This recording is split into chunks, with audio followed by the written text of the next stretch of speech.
স্টার্টআপের নতুন নতুন ধারণা নিয়ে সরকার কাজ করবে বলে জানিয়েছেন প্রধানমন্ত্রী তারেক রহমান।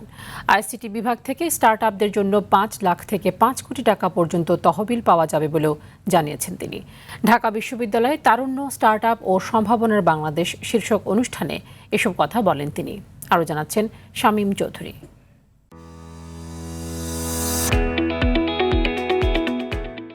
সেটি আরো সফলতার দিকে এগিয়ে যাবে এবং বাংলাদেশের তরুণদের উদ্ভাবনী চিন্তা, সৃজনশীলতা ও উদ্যোক্তা সম্ভাবনাকে জাতীয় উন্নয়নের মূলধারায় যুক্ত করার পাশাপাশি দেশের স্টার্টআপ ইকোসিস্টেমকে আরও শক্তিশালী করার লক্ষ্যে ঢাকা বিশ্ববিদ্যালয়ে অনুষ্ঠিত হয় তারুণ্য, স্টার্টআপ ও সম্ভাবনার বাংলাদেশ শীর্ষক বিশেষ অনুষ্ঠান। তাদের স্টার্টআপকে টিকিয়ে রাখার জন্য নবাব নওয়াব আলী চৌধুরী সিনেট ভবনে সরকারের আইসিটি বিভাগের আয়োজনে এ অনুষ্ঠানে প্রধান অতিথি হিসেবে যোগ দেন প্রধানমন্ত্রী তারেক রহমান। সেখানে নিজেদের সাফল্য, অভিজ্ঞতা, সম্ভাবনা এবং পথ চলার বিভিন্ন চ্যালেঞ্জ তুলে ধরেন স্টার্টআপ পেশাজীবীরা। অনেক সময় আমাদের সবথেকে বড় চ্যালেঞ্জ কম্পিটিশনও ছিল না, সেটা ছিল মানুষকে বোঝানো যে স্টার্টআপটা আসলে কি।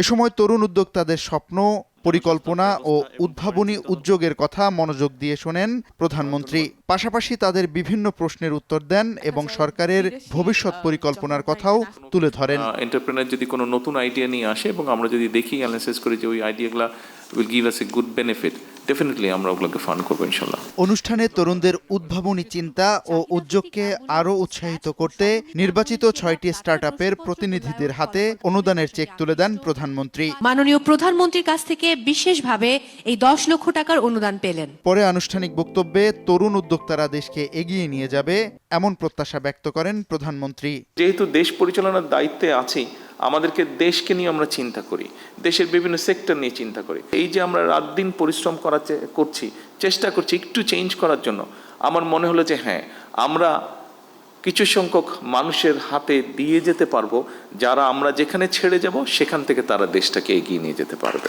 সর্বোচ্চটা দিয়ে সরকার স্টার্টআপদের পাশে থাকবে বলেও জানান সরকার প্রধান।